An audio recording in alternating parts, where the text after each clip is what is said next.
Hello, thank you for clicking. Najua mbona uko hapa hivi. Yeah, hii ni one of the videos ambazo huwa zinazua tumbo joto sana kwa sababu watu wako na maoni tofauti. But guess what? Ni nyinyi from the comment section mmeniambia, "Hey Joseph, make this video. Tunafaa kujua how much bibi anafaa kuachiwa kila siku." So that at least our families is stand. And guess what? Watu wanakaa ku approach this question with different answers depending with your experiences na vitu kama hiyo. I know men and women will approach this in a different way. But guess what? Because it's my duty to do exactly what you tell me to do, na hii ndio topic among nilikuwa nataka nizungumzie, here I am. So take a pen and paper, sit down and let's move step by step. And by the way, at the end of this video, nitakupea maoni yangu and what really I find it best. But before I do that, I'm gonna share exactly the way it is. Na hapo mwisho, I'll give you a tip and a secret how to make this one work for you. Alright? And by the way, sijui kama unajua huwa na uploading a video each and every day. Na if you don't want to miss any of my videos in future, fanya hivi, it doesn't cost you anything. Ni free na it doesn't cost you anything. Unaona hapo hivyo chini on your right, kuna ka button kameandikwa subscribe. It is in black. Kahit tu kata disappear and then turn that notification bell and like this video. By only doing that, YouTube itakunotify whenever I upload a new good video. Okay, fine. I wanted to have a conversation on this topic. I don't want to make it look like as if it's me providing all the information. I want us to have a conversation. That's why you are welcome to make a comment on the down below there. Now, the question is this. Kuna watu bado hadi wa leo huwa wanafanyanga that thing of kuachia mabibi zao. Okay, Kenya tunaitanga mabibi lakini in real Kiswahili wanafaa kuwa wake. Huwa wanawaachia wake zao pesa kila asubuhi when they're leaving for their jobs. Because honestly speaking, informal sector in Kenya ndio imeemploy watu wengi. Watu wa mijengo, jua kali, watu wanafanya kibarua kila siku, makanga, drivers, name them, okay? So watu wanapata huwa hawapati mshahara at the end of the month. So huwa wao wanawaachia bibi zao each and every day. So the question is, unafaa kumwachia pesa ngapi? Alright? You know, some of guys when wanaishi maybe those posh estates, they are like, okay, mi wanafanya shopping each and every month, so it's not a big deal. Yeah, I know. This one may not apply to you, but anyway, maybe you can get the information na unaweza saidia mtu mwenye, unaweza meet along the way and maybe he or she can actually benefit out of this information. Alright?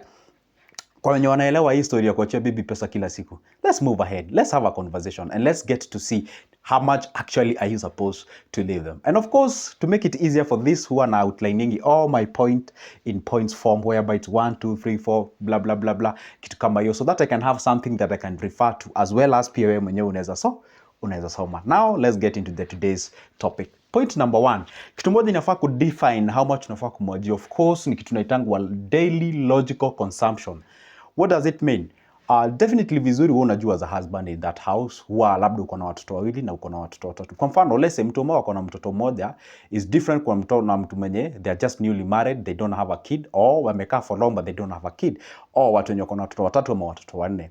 Let's say if you were to sit down and think and take a pen and paper, ufanye hesabu rahisi uone. Kwa mfano, let's say unga tunakula 1 kilo, or maybe let's say a half a kilo, it depends. Maybe let's say you have like 2 kids, right? That means that you take a 1 kilo, kuna mboga maybe let's say amkuli like the luxurious kind of things. Then at the end of the day, you might realize like if chai at the breakfast goes for 100 shillings or 150 shillings, supper goes for 250 Kenyan shillings, especially with this kind of economy that you're living in. And then you realize that maybe lunch, wow, watakula maybe another 200 Kenyan shillings. Okay, so then that means that probably if you were to take 200, that's like 400, then another 100, that's like 500. Kuna wengine amlakuwa amejipanga, labda amenunua mahindi, labda amesiaga in whatever, in all those kind of things. Then unapata maybe they need like 300 or 400. Okay, so then what defines how much unafaa kumwachia? Then that depends na wewe mwenyewe, bila hata kukwambia, wewe mwenyewe tu kaa chini. Sometimes unaambianga wanaume, it's good you go to the kitchen and just take a typical meal that usually guys take. Get to see what the wife is preparing and get to see ametumia unga kiasi gani, then maybe ametumia half ama ametumia a kilo goes like for 120 shillings. For example, ametumia mboga za let's say 50 shillings.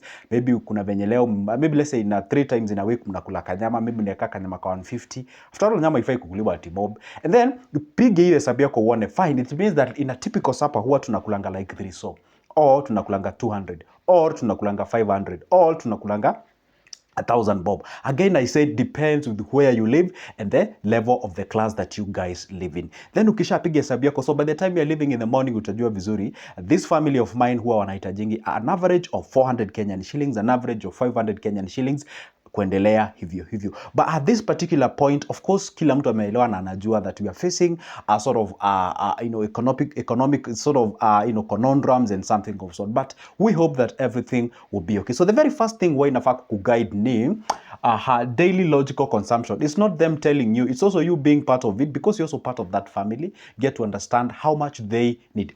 But there is like something that comes with this. Now, there's something called poverty tax. What does it mean? Unaona ukizoea kununua vitu in small quantity. Like ukihitaji mafuta ya kupika unanunua ikiisha. Ukihitaji kitunguu unanunua ikiisha. Ile kitu moja. Ukitaka kununua unga unanunua ikiisha.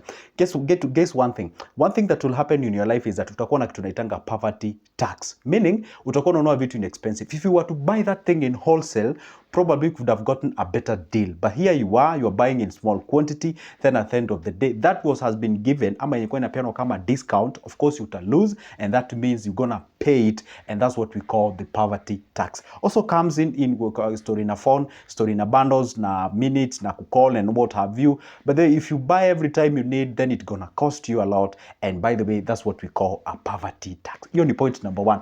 Point number 2 ambayo inafaa kudefine how much you're supposed to leave them is kitu naitanga the personality of the wife with the reference to the finance. As in, personality yake ni gani? Kuna watu wengine wananiambianga, hey Joseph, you know what? Imefika mahali mimi mwenyewe ndo najifanyia shopping cause the kind of an individual whom I'm living with is quite technical. Nikimwacha like 1,000 bob in 2 days time ananiambia hana anything, and guess what, we only have one kid, and some things I've bought them in bulky, like tuko na unga, tuko na mayai, tuko na all those kind of things, but guess what, within 2 days nimemwachia thao is not there. So you realize that maybe she's having a problem with financial management skills. Then at that particular point tells you, then the individual whom you're dealing with ni mtu ambao bado hajaelewa story na kumanage pesa na vitu kama hizo. So at that particular point inafaa pia wewe mwenyewe you need corporate wisdom, because obviously hawezi divorce msee cause ya vitu kaa hizo. Inafaa ukae chini ujue huyu mtu, hakuna ambao wana decide wanasema guess what, I'll be buying everything and anything that is needed. Yeah, tu anaenda na get things from the shopping whatever where we keep them, and I prepare, and that's it. Pesa namwachia ni vitu ambazo of course you can't buy in bulk. Okay, there are people who approach life from that perspective and it works for them, but kuna kwanga some repercussions as well. Because to the wife who are not smart, they tend to make it look like as if huyu mtu anafanya hivyo because they no longer trust me, maybe they don't value me, maybe they think like I'm wasting their money, maybe they think like I'm sending money nyumbani kwa wazazi and all those kind of things. So it's good to sit down, and that's why I always tell people, ni vizuri pia as a couple or as a family, it's good to have whom we call a financial advisor, a person whom can sit you, the two of you down, tell you the brutal truth. Yeah, I know it may hurt, but at the end of the day, you might get the information. Ujue, oh wow, the reason as to why the husband does this is because definitely I'm financially illiterate. Or definitely my husband is kind of mean or frugal or minimalist and those kind of things. And that's why nasemanga, when you sit down, the two of you, you're able to define the personality, different personalities with respect to money. There are people we call them hoarders, there are people we call them spenders, there are people we call gamblers, there are people we call like they just misuse their money and that kind of a thing. They are minimalist, they are frugal people. So lazima uelewe the kind of partner that you're having. Are they frugal, minimalist, spenders, hoarders, gamblers, and all those kind of things? So ukisha define na uelewe the other partner, then utaanza ku realize, okay, this guy is doing so not because that he hates me or because he thinks that I'm actually sending money out of our family, maybe to our family or something, but because it's I do have what you call the financial illiteracy. And what can I do exactly about that? And then that can actually help you to solve some of the cases. Because guess what? I've realized that most of the marriages actually break down because of finance. You see, finance actually runs marriages. So if you don't understand exactly what the finance or how finance goes about, then you're gonna get yourself into troubles or problems. That's how we do it. That's a factor that you're supposed to consider, all right? So it means that you understand the kind of a person that you're living in with, your wife and all those kind of things. Because if you tend to ignore who they are, then you're going to get yourself into problems, all right? The other point is that the family collective financial goal, all right? There are some people who tend to incorporate minimalism inside their life or frugal kind of a life because they have a certain goal. Let's say maybe you sit down or you sat down with your wife and your whatever, and then you discussed, hey, guess what? In a 2 years time, we want to buy ourselves a piece of land. In a 2 years time, tunataka kuinvest somewhere.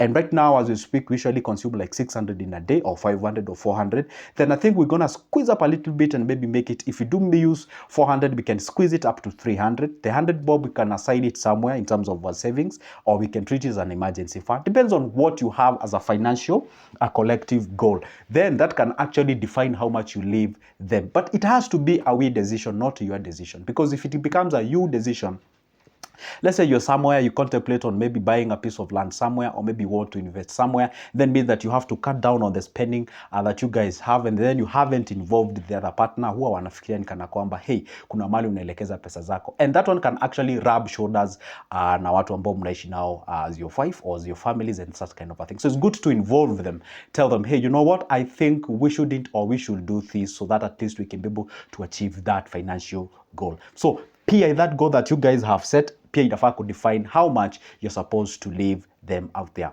All right, and the point that I said that I'll share with you, here it comes. All right, guess what, I wouldn't advise, okay, I wouldn't advise any sort of a daily approach. This is what I would advise you to do. Even though if you earn maybe, let's say, each and every particular day, have this goal of actually buying things in bulky. Because if you say that you're gonna buy things in small quantity, you only buy them when a need arises. And let me tell you one thing, whenever the buyer or the seller realizes that you're really buying that thing because you do not have an option, chances of you being manipulated are quite high. It's like you calling a Shylock, you won't sell them like your furniture because probably you want to migrate from where you are, or maybe, excuse me, maybe you're facing some sort of a financial problems. Then they kind of manipulate you because they know at that particular point you're playing your desperate aspect of your life. So what I would advise you to do is this: hata kama mshahara yako ni daily, make sure that you sit down and try to buy things in bulky. That's what you can do. All right. And by the way, very early on my videos, I did give you a very small tip that on how you can be able to manage some small things in our houses. All right. So the point is this: I wouldn't advise that. What I can advise you to do, learn to approach things in bulkiness. Kama ni unga, buy in bulky. Kama ni mafuta, buy in bulky. Kama ni maybe changing gas na vitu kama hizo, make sure you have a certain place where you usually change it. And maybe you've done all your shoppings, you have like 200 remaining. Go deposit that where you usually exchange your gas. By the time you realize you've already refilled the whole gas, or maybe 2 of them in advance. And that's how you actually curb some of the problems and challenges that you're facing in. Those are the tips on how you can actually survive in this economy. Very simple. By the way, they may sound as if they are kind of stupid one, but they really works. All right. Anyway, guys, guess what? If you would like to have a conversation with me, grab my number. I'll leave my number on the description of this specific video. Give me a call. I talk about finance, anything related to investment and that kind of a thing. And for all those kind of services, I only charge a cup of coffee's price. All right. I still have booklets about the same thing to do with finance and what have you. The booklet is only $280, with many other books out there like business plans, ideas, and what have you. Also goes for 280 Kenyan shillings. Give me that call or that text on my WhatsApp, and we get started. For now, it's a goodbye. See you there.